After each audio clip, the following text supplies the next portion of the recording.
ಸರಿ sir, okay. Yes sir. ಯಾವ camera ನೋಡಿ ಯಾವ್ದು? ರೆಡಿನಾ? Yes sir. ಹಾಯ್, ಎಲ್ರಿಗೂ ನಮಸ್ಕಾರ. ನಾನು ನಿಮ್ಮ ಪ್ರಣಾಮ್ ದೇವರಾಜ್. ಇವತ್ತು ನಾನು ನಮ್ಮ ಡೈರೆಕ್ಟ್ರು, ನಮ್ಮ ಇಡೀ ತಂಡ ಬಂಡಿ ಮಕ್ಕಳ ದೇವಸ್ಥಾನಕ್ಕೆ ಬಂದಿದ್ವಿ ಆಶೀರ್ವಾದ ತೊಗೊಳಕ್ಕೆ. ಏನಕ್ಕಂದರೆ ನಮ್ಮ ಸಿನಿಮಾ ಪ್ರಚಾರ ಶುರು ಮಾಡ್ತಾ ಇದ್ದೀವಿ. ಎಲ್ಲರೂ ಗೊತ್ತಿರೋಂಗೆ ಆಗಸ್ಟ್ 22ಕ್ಕೆ ನಮ್ಮ ಸಿನಿಮಾ ರಿಲೀಸ್ ಆಗ್ತಾಯಿದೆ. ಸೊ ಅಮ್ಮನ ಆಶೀರ್ವಾದ ಇರಲಿ, ಮತ್ತು ನಮಗೆ ಪ್ರಚಾರಕ್ಕೂ ನಮಗೆ ಸಪೋರ್ಟ್ ಬೇಕು ಅಂತ ದೇವಸ್ಥಾನಕ್ಕೆ ಬಂದಿದ್ವಿ ಇವತ್ತು.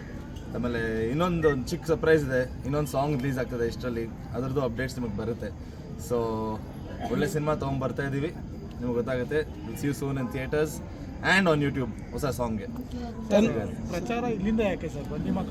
ಬಂಡಿ ಮಕ್ಕಳಮ್ಮ ನಮಗೆ ತುಂಬ ಸಪೋರ್ಟ್ ಮಾಡಿದ್ದಾರೆ ದೇವರು. ನಾವು ಸಿನಿಮಾ ಶುರು ಮಾಡಿರೋದೇ ಇಲ್ಲಿಂದ. ನಾವು ಪ್ರತಿ ಶೆಡ್ಯೂಲ್ ಶುರು ಮಾಡಬೇಕಾದ್ರೂ ಇಲ್ಲಿ ಬಂದು ಅಮ್ಮನ ಆಶೀರ್ವಾದ ತೊಗೊಂಡು ಹೋಗ್ತಾ ಇದ್ವಿ. ಸೊ ನಮ್ಮ ಇಡೀ ಸಿನಿಮಾ ಸ್ಮೂತಾಗಿ ಕಂಪ್ಲೀಟ್ ಆಗಿದೆ ಅಂದರೆ ತಾಯಿ ಕಾರಣ ಅಂತ ಹೇಳ್ಬೋದು. ಸೊ ಅದಕ್ಕೆ ನಾವು ಏನೇ ಮಾಡಿದ್ರು ಈ ಸಿನಿಮಾಗೆ ಮೊದಲು ತಾಯಿ ಆಶೀರ್ವಾದದಿಂದನೇ ಶುರು ಮಾಡೋದು. ನಾವು ತಂದೆ ಮಕ್ಕಳಿಗೆ ಸ್ವೀಟಾಗಿ ಬಯೋಕ್ಕೆ ಒಂದು ಸಾಂಗ್ ಕೊಟ್ಟಿದ್ದಾರೆ, ಕಮ್ಮಂಗಿ ನನ್ನ ಮಗನ. ಅದು ಸಿಕ್ಕಾಪಟ್ಟೆ ವೈರಲ್ ಆಗ್ತಾ ಇದೆ, ಅದ್ರ ಬಗ್ಗೆ ಹೇಳಿ. ಕಮ್ಮಂಗಿ ನನ್ನ ಮಗನೇ ಸಾಂಗ್ಗೆ ಏನು ಹೇಳೋದು, ಭಟ್ರು ಗೊತ್ತಲ್ಲ, ಭಟ್ರು ಬರೆದ್ರೆ ಸಾಂಗ್ ಆ ಥರನೇ ಇದ್ದೇ ಇರುತ್ತೆ. ಜನ ಅಷ್ಟು ಪ್ರೀತಿ ಕೊಟ್ಟಿದ್ದಾರೆ, ಸಾಂಗ್ನ ದೊಡ್ಡ ಹಿಟ್ ಮಾಡಿದ್ದಾರೆ. ಆಮೇಲೆ ಒಳ್ಳೆ ಸಾಂಗ್ ಕೊಟ್ಟಿದ್ದಾರೆ ಸಚಿನ್ ಬಸೂರವರು. ಸೊ ಒಳ್ಳೆ ಸಾಂಗ್ಗೆ ಜನ ಯಾವಾಗಲೂ ಕೈ ಹಿಡಿದಿದ್ದಾರೆ. ಸೊ ಆ ಸಾಂಗ್ನ ದೊಡ್ಡ ಹಿಟ್ ಮಾಡ್ತಿದ್ದಾರೆ. ಆಮೇಲೆ ಇನ್ನೊಂದು ಸಾಂಗ್ ಬರ್ತಾಯಿದೆ, ಅದೂ ಯೋಗರಾಜ್ ಭಟ್ರು ಸರೇ ಬರೆದಿರೋದು.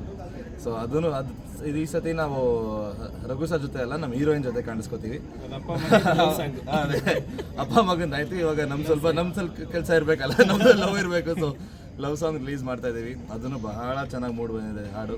ಇಷ್ಟರಲ್ಲೇ ಅದ್ರ ಬಗ್ಗೆ ಅಪ್ಡೇಟ್ಸ್ ಎಲ್ಲರಿಗೂ ನಾವು ಕೊಡ್ತೀವಿ. ಪ್ರಚಾರ ಪ್ಲಾನ್ ಎಲ್ಲಿದೆ ಸರ್ ನೆಕ್ಸ್ಟ್? ಪ್ರಚಾರ ಪ್ಲಾನ್ ಇವಾಗಿಂದ ಶುರು, ಎಲ್ಲ ಪ್ಲಾನ್ ಮಾಡ್ತಿದ್ದೀವಿ. Daily meeting all over Karnataka ಇರುತ್ತೆ ಸರ್. ಹೌದು, ಆಲ್ ಓವರ್ ಕರ್ನಾಟಕ. ಈ ಸಾಂಗ್ ರಿಲೀಸ್ ಆದ್ಮೇಲೆ ಪ್ಲಾನ್ ಮಾಡೋಣ ಅಂತ. Okay sir, thank you so much.